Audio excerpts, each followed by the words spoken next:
One of our biggest challenges is what we see outside society, access. I am not wearing the shoes. I leave my shoes at home. I can leave those shoes that I'm talking about at home. I don't carry the disability. I deal with it.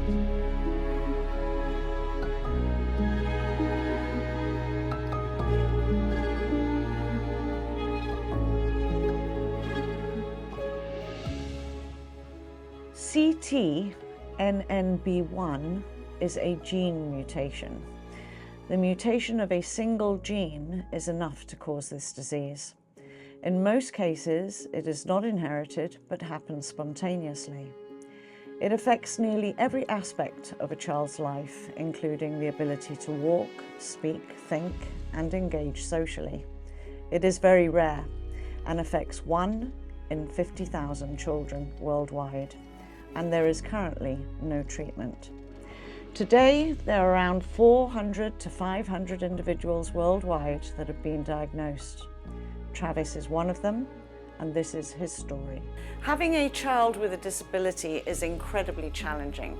Having a child with a disability and 3 other siblings is a whole other ballgame. Today we meet the incredible parents, Xavier and Louise, and their challenges and story with their son, Travis. Louise and Xavier, you are the parents of four incredible boys, and one of them is very, very special. He was your firstborn. So let's go back, and I'm looking at you, Louise, because your mum and your story is incredible. I mean, what your body's been through is amazing.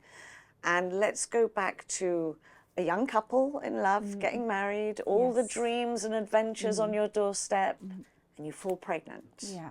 What happened? How was your pregnancy? It was lovely. It was lovely. I had a very good pregnancy. My first pregnancy, so I don't really know what to expect. And then it was 3 weeks before my due date when my waters just broke in my mum's house. Very scary. It was quite incredible, actually, so I didn't expect it to be like that. Right. All the hours that you're in there, your firstborn. And then he came out. He was fine. Natural delivery. Loads of gas and air. And he was out. It was fine. It was lovely. Beautiful boy. Beautiful boy. Beautiful boy. Everything's fine. No worries or concerns at that Nothing. age? Nothing? Nothing. No. Didn't I'm pick just up on thinking, anything? no. I did stay in hospital a little longer though. We were in a couple of days because of jaundice, but nothing out of the ordinary. Nothing major? No.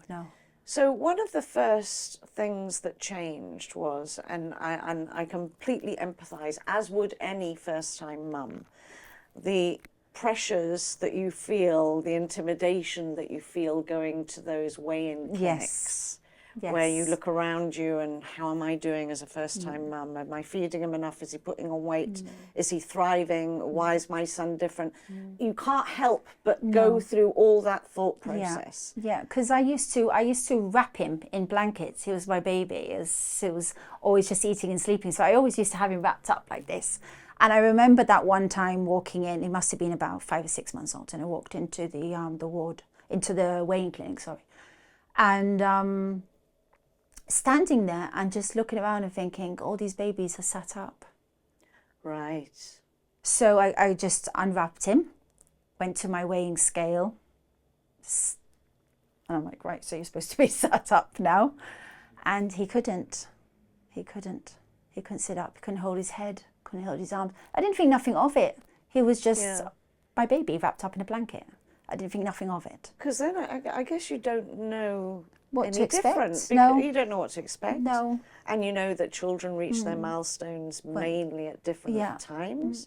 So that it wasn't concerning you until that very point. Yeah, and I called over one of the nurses, and they came over and they picked him up, and that's when his head fell. So they laid him down and they lifted up his arms, his legs. What were you feeling in that moment? They took me away from the room because there was too many babies, too much going on. So they took me away, and that's kind of where everything started, really. I think we got an appointment, didn't we, with Danny Casaglia. He had to come and assess him, to look at him. Then they decided to send him for an MRI scan of the brain, just to see if there was anything wrong with him. And those results came back that there was, and it was the circumference of his head was smaller than it was supposed to be at the time. Now, these results were given to us in a room full of all the therapists. That's when we met everybody. And it was, I don't know what to say, there's no words to describe how awful that felt. That I had Travis on my lap, didn't I? Yeah, he was sat on my lap. And then the doctor sits there in front of all these therapists saying that your child is going to be special needs. He's got problems, that he's going to need a lot of input. He's going to need physio, he's going to need occupational therapy. And they pretty much told me everything I needed to know in that one clinic. And they said to me, do you have any questions? I couldn't even breathe. That's when everybody left the room. Yeah. It was horrible. When that doctor was telling you all of those things, he was basing it on the tests that they'd run. Yeah. But there wasn't a diagnosis. No. So there must have been so many question marks in both of your heads. Yes. We know something's wrong. We can see something's wrong. The tests are but what is it? What are we dealing with? Yes. Surely that must have been an issue. Yeah, that's when we fought to get to Great Ormond Street Hospital. There was a few issues, but we got to Great Ormond Street Hospital in the end. And that's when the journey started. We went for 4 years. Yeah, we kept going back and forth. Yeah, and obviously, for 4 years. You've got to hold on. What's better for, I mean, obviously, as we mentioned, no, it's okay. It's hard. Really, really hard. Yeah. When we got to Great Ormond Street, we saw Professor Heineken and the team. And they take photographs of his feet. They take photographs of his hands. They were really good, weren't they? Yeah. They were lovely. They were lovely people. They tell you what the outcome could be. They tell you how bad it can get. Doesn't necessarily have to be bad. They talk about the importance of intervention, of physiotherapy, occupational therapy, and all these things that need to be put into place, and that they would just keep reviewing him every year until they found a diagnosis, which they never did, really, did they? Well, they approached us with this program, Gold. This is a group of specialists, of scientists, completely dedicated to finding a diagnosis for him. For children, not just Travis. There are probably hundreds that those that have have been rare undiagnosed conditions. and thousands. Yeah, for rare conditions. And, rare conditions. So we decided to accept when he was 4, and obviously we lived 4, 5, 6, 7 without knowing what was wrong with him until they told us. Oh, but tell them about because he knows it better than I do, the Gold program. Yeah, that's what I'm talking about, the Gold program, where I think it's students and professors that gang up together and they all study unsolved cases. And Travis was put into it. We signed our documents, accepting everything, etc., etc., etc. And from there on, when he was 7, that's when they informed us that he had a mutation in one of the genes, which is CTNNB1. And then from there on, there was very little information for the little people the few people that obviously from him and other children that were diagnosed or adults that were diagnosed with it, then the information was just there. We were helped with that information here, we were helped there.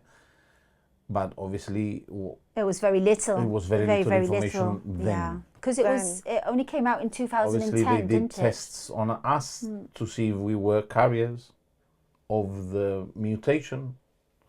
Obviously, later on, we found out that if you have the mutated gene, you would be like Travis. Yeah. Yeah. Right. So But you weren't carriers. No. no. No. So you got that out of the way. Let's just rewind Yeah. a little bit. Travis is 4 years old. Yeah. You're in Great Ormond Street. He's going to now be undergoing lots of different tests. You're trying to find a diagnosis. And once you have a diagnosis, which is the piece in some way, Yes. you know what you're dealing it's with a no, to yeah. move to It's move forward. which direction to go. Exactly. How was Travis at this stage? Was he walking? Was he talking? No, How he was he thriving? so he was still like a big baby, you could say. Right. So we were given a specialized buggy for him. I didn't like it at the beginning, but I soon got used to it. It had a nice big basket at the bottom, and it was fantastic, wasn't it? It was a great thing. Yeah, it had Could lie him back and sit him up. Had a tray. A tray so Yeah. that he could. It was really good. He eat also on- had at home his own, like you could say, like his own little chair. So it was a big red chair, and he was harnessed in, so he would sit properly in his chair. But yeah, like a big baby. He just still was learning. He was still learning to sit. He was still learning to have head control. It's the So same. those were very delayed. It's Yeah. the same as when you have an operation or you have besides the physio you do that you're given. Yeah. You also got to put your own. Your own input. Obviously, Yeah. At that stage, we had a decision to make. We had bought a house in Waterport, or we were paying for the bridging loan in Waterport Terraces, and all of a sudden, all of this happens. So everything Right. starts to collapse. Yeah. Yeah. So we made the decision that one of us had to stop working, Yeah. because at the end of the day, you have to give him Yeah. what he needs, and he needed Yeah. that commitment. Obviously, Mum decided Yeah. to give up. She was a nursing assistant, so she was more into the know of everything. Yeah, there was a lot of the things with Travis was that he had a lot of occupational therapy, he had a lot of physiotherapy appointments and a lot of speech therapy appointments during the week. So juggling work and attending these appointments That's was a lot, very, very, very Louise. difficult. Yeah. Mum and my mother-in-law, they just couldn't cope with it, with looking after him. So I just quit my job. We handed back the house, the mortgage for Waterport Terraces, and we moved in with our parents, didn't we? Yeah. Yeah. And you had how many children at this stage? One. So you just had the one. Yeah. Just had Right. the one. We just had Travis. Yeah. Right. So and then we finally got given our first house, didn't we? Yeah, we got a house in Yeah, actually here. just here up the road. All right. Okay. Churchill House. Yeah. Yeah. We got given our first house. So and that's where we did all the physio with him. I just did it day, morning, afternoon, night. He slept in between. I would go to, Complete it became part dedication. of our routine, whether we were walking him to appointments, talking to him on the way home, making sure he was looking at He everything. was also having Yeah. issues with swallowing. With swallowing. He had to yeah. also go for a swallow test to the UK. Yeah. They mentioned us that there wasn't much of an issue, so we started feeding him. Well, they said to keep him on pureed foods to be safe, didn't they? But then I came home and I'm like, no, he's not going to stay on pureed foods. We're going to try him with some mushy food. And Mum came along with me and she said, right, mashed potato and baked beans and Heinz hoops and all those things. Yeah. And a whole new world opens for he his loved taste it. buds. He loved it. He loved it. He did so well. He did so well. What was he like in communicating with his parents? Did he make his feelings known? He was a very happy baby, wasn't he? Yes, he was. Yeah. He was a very happy The little thing boy. is, everything changed when they said he had glue ear, so they did the grommets and they did the blood test, because we said, now that he's gonna be sedated, let's do everything we need to do, because he obviously, with a child with special needs, is very difficult to Take their very bloods. invasive, not to do a blood test, etc., etc. So we thought, let's do it, and there is where they picked up that he had celiac. Celiacs, yeah. Right. As soon as we took him off the gluten and all that, something shifted and he changed. Yeah, he started, to learn, he started to communicating understand better and understanding. It's almost like he could hear more. Like Obviously, the Incredible. oxygen chamber also helped. Yeah. 'Cause So he was you're also doing visiting- just about everything and anything in the book, could and do. obviously you're nursing experience is going to But using it. he had an amazing multidisciplinary team. We had a great physiotherapist, speech therapist, and occupational therapists. They were very much in our lives all the time. They taught me what I needed to do so I could carry on doing all that, because they said the more you put into it, the more he's going to benefit. So I just made it my thing, just seesaws and nursery rhymes and dedication. Yeah, you have to.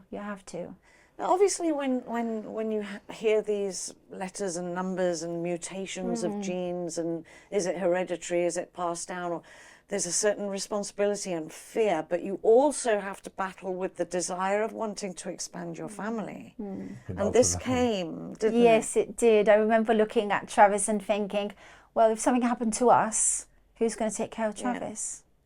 So we went ahead and decided to have George. But George came with complications because we didn't have a diagnosis. Right. We didn't have a diagnosis, so we found a professor, didn't we, that specialised in abnormal fetuses. And we went to see him. He was in Algeciras, and he watched George grow. He was amazing. What was the clinic? Gutenberg. No? Gutenberg in Algeciras, and he was when fantastic. You say he watched George grow, I mean, some of those tests he did on you were quite intrusive, weren't they? Yes. He put you through the mill, didn't he? But it was brilliant. It's like simple things, like he switched off the lights and pointed a torch to my belly, and with the scan machine on, he was able to see the eyes and the coordination of the eyes. And then switching off the lights, switching on the lights, he was able to see. He could, depending on the position I was in, so he'd put me into a position to hold the feet, to hold the arms, see what he's doing. And he said that he had coordination, that he seemed fine. So it was a huge risk. But were you prepared for that risk? I was, yes. Yeah, and I was prepared to terminate if I had to. It's a very, very tough thing to contemplate and to discuss between you. Yeah.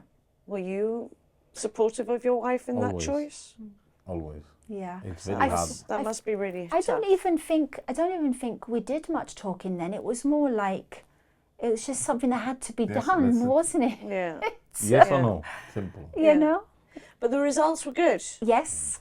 And he was healthy and fit and normal in every way. In every way, yeah. And you had a little brother for a little brother, and it was brilliant having George, really, because with George potty training, Travis learnt to be continent of himself. So he learnt George would sit on the potty, and Travis would sit on a specialised toilet seat that he'd be strapped in. So I'd put George and sit Travis. Yeah. What was Travis's main challenges, do you think? Was it the physical? Was it the communication? Because physically his feet were twisted in. No, you said, I think? They are twisted in. Now. He has what do you call this? Gone past every milestone that we didn't think he was going to reach. Right. Yeah. Like using the wheelchair, like speaking. It's difficult because there were times where we didn't think he could see. We didn't think he could hear. We didn't think that he was capable of anything. Yeah. But the fact that he used to smile when the physios used to sit with him, and they used to sing "Wind the Bobbin Up," and he used to get his hands and make his hands do things and do this sort of stuff, or they would standing up on a standing frame, and he would be strapped in, and they would give him like balls and a tub, and he'd have to move his hands. And sometimes he couldn't even move his hand, so the physio would just hold his hand and put the ball in the basket. And it was all those things, and he just got stronger and stronger and stronger. And then we started teaching him sign language, and he was only 4, was he? 4 or 5? So it was like really basic sign language to get that communication going. And we did that with food, didn't we? Because he loved his biscuits and his chocolates. So every time he did something good, we'd give him a little bit of a biscuit or something. Right. And I don't know. There's this part of fuzziness because I don't quite remember, like, when. Well, he started to learn to communicate. Yeah, but it's just all kind of passes by so quickly. Like you don't even remember those things very well because he just you're did in so it, well. I guess. He did so well, and everything that they thought he wasn't going to do, he did. He sat achieved up. all his He goals. ate. He gained his strength. He was able to bum shuffle around the house. He used to leave on the floor and off he went. He still does. He still does. He still does He's that, a bit doesn't he? heavy But now. he's got some Yeah. independent with the wheelchair, Yeah. where he decides. Yeah. And unfortunately, most of the times he has to depend on someone for everything he Yeah. does in life. So Yeah. But he was so given a the wheelchair. wheelchair How is old was he when he got the independence. wheelchair? Because he was very young. he about 4 or 5, no? Yeah. And he started to wheel around And he in no started time. to at wheel all. around. He's a clever boy. Yeah. Yeah. You had another 2 children. Yes. Tobias and Sometimes I think, Louise, I know, I'm crazy. Yes. but you were obviously born to be a mum. That's and you a father, Xavier. Honestly, the things that you have done with your children over the years and the way you fight for them is really quite incredible. Tell us a little bit about what family life is like now. It's very busy because they're all doing something different, aren't they? We try to keep it as normal as possible. There's not been one day that I've not risen after the sun. Put it that way. And you're holding down a full-time job, and we call you the Viking. Yes. Because you're big and strong. Your sons have worked out to be mini Vikings Yes, because they definitely. are incredibly large, Yes. you know, tall kids. And that brings its challenges too, hasn't it? That does. Yeah. With his wheelchair, Definitely and he's a big Well, lad. he weighs 85 kilos and the wheelchair weighs, 25, 20 kilos. So Yeah. every time you're moving around, you're pushing, Yeah. 95, Yeah. maybe Yeah. 100 kilos around that area. It's tiring. Very Yeah. tiring. Yeah. So I just wanted to give a little bit of a kind of like what life is like in your household. It took you a lot of a struggle and a fight to get a home that was appropriate for him to be able to have Yeah. as ordinary a life Yes. as he could. You expanded your family. You got 4 wonderful boys now, but life is far from easy and you're still having a lot of challenges. And I wanted to ask you, because the passion you have for disability awareness in Gibraltar, we've come a long way. It is clear to see that we have come a long way, but there's so much more to go. The biggest struggle for us is not in our own environment, in our home, that is our safe place, the way you challenge your everyday life. One of our biggest challenges is what we see outside. Society, access, and that sort of thing is what's harder for us. Yeah. Because So like if we know that we're going to be out and we're going to be out for lunch, we need to know what restaurant we're going to before we leave the house. So we need to make that decision before we go. we got to find out if they have disabled access toilet, or Yeah. if it's accessible. Yeah, so normally what we do is we make sure that Travis goes to the toilet before we leave the house and hope that he doesn't if we ask. go to town with the brothers and we just want to walk downtown, not all facilities are disabled. They are disabled access, but they're not fit enough for him. Yeah. You cannot go to the toilet in Piazza. You cannot go to the toilet in Casemates. He doesn't fit. The leisure centre is always out of service. The leisure centre is out of service. So whenever we go to town and we move, let's say, to Alameda Gardens, even though it's struggle to go with him there, that is understandable. lifts that You're are not always going to change broken. the structure. But then you've got to realize that if he needs the toilet, I have to go all the way back to the ICC, or I have to go to a toilet that's closer and is available. Which one is? And you've got to be thinking. Yeah. And besides dealing with your children, which is normal that every family does, Yeah. you've also got to have that at the back of your mind. When he needs the toilet, we need to know where to go. Yeah. And it's a bit And of a struggle. especially if he's going on his own as well, because if Travis needs the toilet, then he has to take all the boys with him. So he'll have to leave the Commonwealth Park, walk all the way back past Regal House to go to the ICC to use their facilities, because they're the ones with the best facilities at the moment. And then go all the way back to the Commonwealth Park. This is what I'm trying to capture, is that even though your average Joe will be completely aware that disabilities bring their challenges, and yeah, they should have a disability toilet and they should have this and that, it's not the same as getting inside your heads and seeing what a day-to-day looks like. Because we don't think about that. No. Hoy quiero tapa, quiero yellow-ocean. No se puede yellow-ocean. I've always said it, that for the photograph, the photograph is very nice, but what is behind the photograph? What is behind the faces in the photograph? Until you're not wearing the shoes yourself, and I've said this many times, I am not wearing the shoes. I leave my shoes at home. I can leave those shoes that I'm talking about at home. I don't carry the disability. I deal with it, or with my son. People who carry the disability are even worse than what I am, because those people don't even have a voice. Yeah. And now, I'm saying this on behalf of my son and on behalf of everybody with disability. When you are wearing the shoes, it's different. And Very I wish different. that when they take things into account about disability, they would also count more with people who are in Actually mobility living issues. it. Yeah.